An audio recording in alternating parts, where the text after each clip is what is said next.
भगवान श्री कृष्ण ने जेलों में जन्म लिया मथुरा में, लेकिन लालन पालन कहाँ हुआ? यशोदा जी के यहाँ। देवकी से ज्यादा तो यशोदा के लाल का है,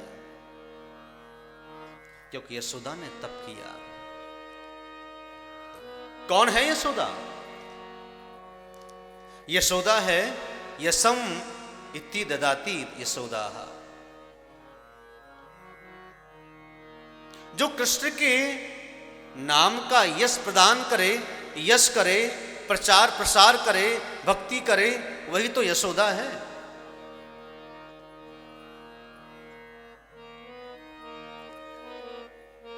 भगवान की कृष्ण का प्रेम अगर चाहते हो तो यशोदा बनना पड़ेगा, निरंतर कृष्ण के चिंतन में रहना पड़ेगा।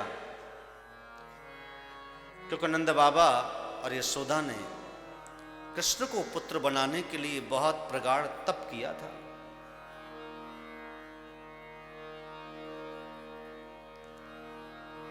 उसी तप के प्रभाव से भगवान एक रूप में वामन के अवतार में आए, वामन का रूप लेकर के आए, एक रूप में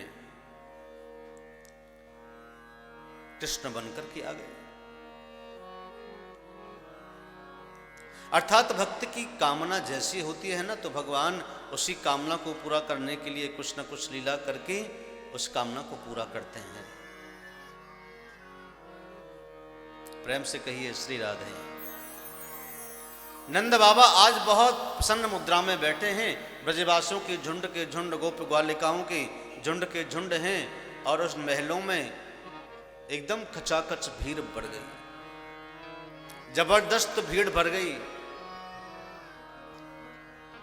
ऐसा लग गया कि जैसे मान लो कोई मेला लगा है, कोई मेले में अपने इष्ट का दर्शन करने के लिए आए हैं, अपने कृष्ण का दर्शन करने के लिए आए हैं। कोई कैसा भाव लेके आया तो कोई कैसा भाव लेके आया।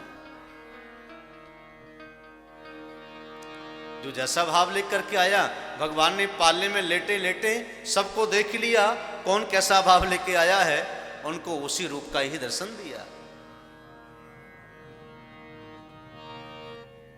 पाले में लेटे हैं, जितने भी लोग आए हैं वो सबको देख रहे हैं। कोई बहुत प्रसन्न मुद्रा में है तो कोई बहुत गंभीर है। कोई एकटक लगाकर के कृष्ण को देख रहे हैं तो कोई दूर से ही देख रहे हैं, कोई पास में जाके देखते हैं तो कोई पालने में झूला झुलाते हैं। यशोदा को बधाई देते हैं, अरे मैया यशोदा, तेरे भाग्य की कही न जाए, तेरे लाला तो इतना सुंदर है कि या एक बार देख ले तो मन खिंचो चले जाए, कोई रोक ना सके। ऐसो वशीकरण है तेरे लाला की उस माधुर्य में, उस रूप में।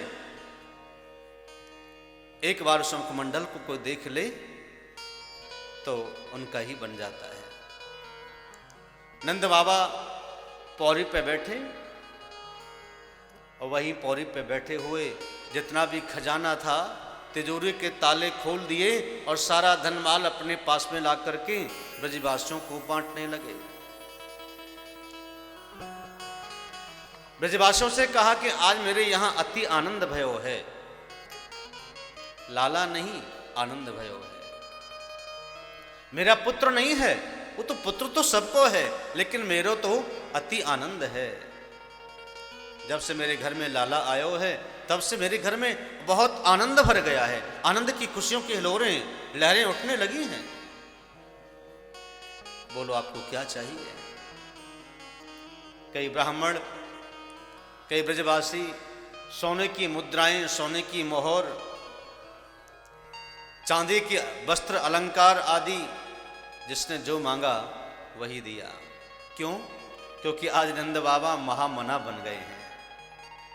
महामना का अर्थ होता है जिसका मन बहुत बड़ा हो, जिसका दिल बड़ा हो। और दिल तो किसी किसी का बड़ा होता है। और देखने में तो ये आया है कि जहां ज्यादा पैसा होता है वहीं ज्यादा दिल छोटा भी होता है, बहुत छोटा दिल होता है। ऊंचे पकवान तो वहीं मिलेंगे फीके पकवान, ऊंची दुकान तो फीकी पकवान। जहां ज्यादा पैसा वहां ज्यादा लोभ होता है।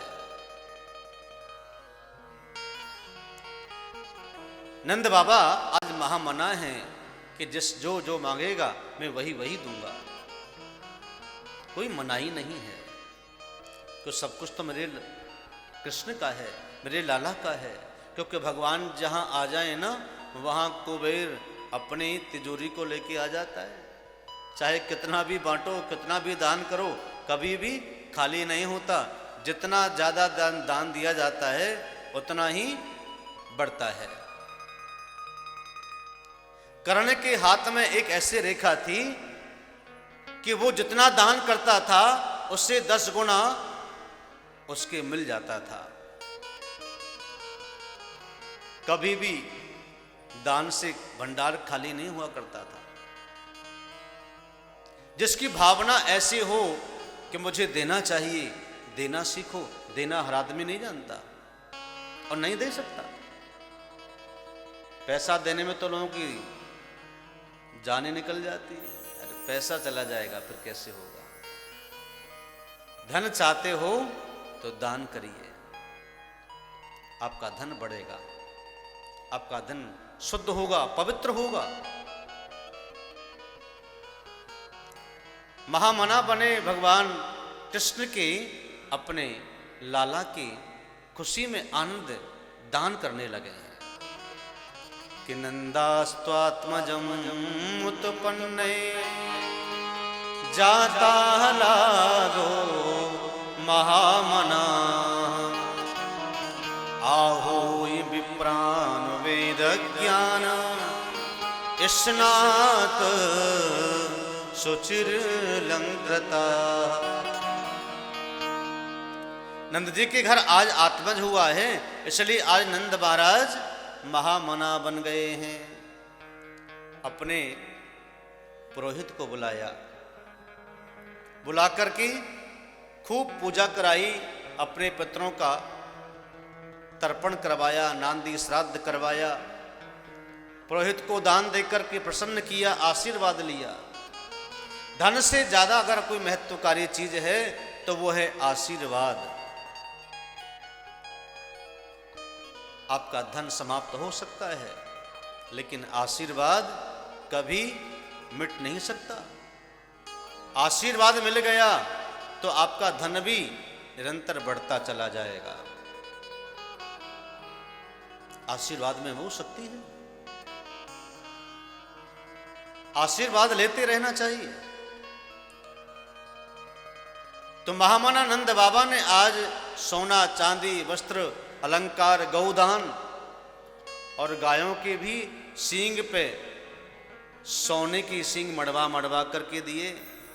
सोने की दोहनी दी, बछड़ा वाली गाय ब्राह्मणों को दान दी। गाय बछड़े वाली ही दान करनी चाहिए। और अपने जीवन में एक भागवत और गौदान तो जरूरी है। अगर जीवन में यहां आए हो तो कुछ करके जाओ ना। अपने लिए तो कुछ कर जाओ, परिवार के लिए, संतान के लिए तो रात और दिन सब कुछ एक कर रहे हो, लेकिन अपने लिए क्या कर रहे हैं? अपने लिए तो खो रहे हैं। सच्चाई तो यही है। वो तो सब छोड़ जाना पड़ेगा, लेकिन ये धर्म का कार्य ये आपके साथ जाएगा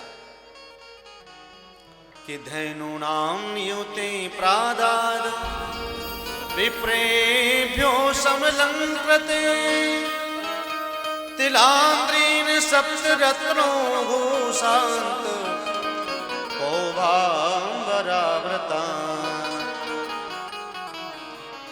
नंद बाबा ने ब्राह्मणों को बुला करके सोने के तिल के जैसे पहाड़ बना बना करके साथ में गौदान दे करके प्रसन्नता मनाई। श्रवणदान का भी बड़ा महत्व है। सोने के पहाड़ बना बना करके ब्राह्मणों को दिए और सभी ब्राह्मण, सभी ब्रजवासी नंद बाबा को पूर्ण आशीर्वाद देकर के जाते थे। बाबा तेरो लाला चिर जीवे, ढेरेन सार तेरो लाला रहे, सबकी रक्षा करे, हम सबको ख्याल रखे, ब्रजवासिन पर दया रखे।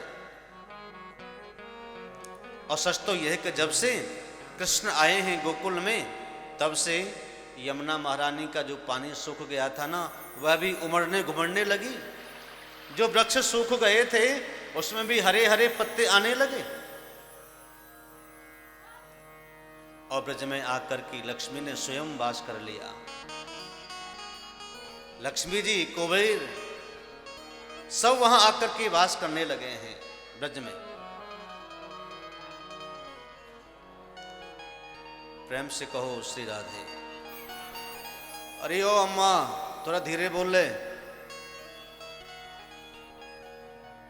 ये अम्मा को पता ही नहीं कि पीछे क्या हो रहा है, औरों को भी डिस्टर्ब करते हैं। श्री राधे, श्री राधे। थोड़ा ध्यान रखो अम्माओं, हमारा वो ध्यान रखो, सबको भी ध्यान रखो। तो नंद बाबा आज महामना हैं। गोपियों को जब पता लगा बड़ा उत्साह हुआ। एक कानी कानों में बात फैल गई, नंद बाबा के यहाँ तो लाला भयो है, नंद बाबा के यहाँ तो लाला भयो है, चलो रे चलो देख करके हमें। तो सभी गोपियाँ बड़ी प्रसन्न होकर के, खुश होकर के और अलग अलग प्रकार के श्रृंगार करके, लहंगा भरिया ओढ़नी पहन करके नंद बाबा की महल में आई हैं। और वहां आकर के यशोदा की माँ के पास में पहुंची और पहुंच करके वहां बधाई देने लगी और बधाई लेने लगी और कहने लगी, मैया आज तो हम तेरी लाला की सुन के आई हैं, देखो कितना सुंदर पालना सजाया है। सब्सक्राइब करें रामकृष्ण शास्त्री जी के YouTube चैनल को और हमारे वीडियोस को सबसे पहले देखने के लिए बेल आइकन को दबाना न भूलें।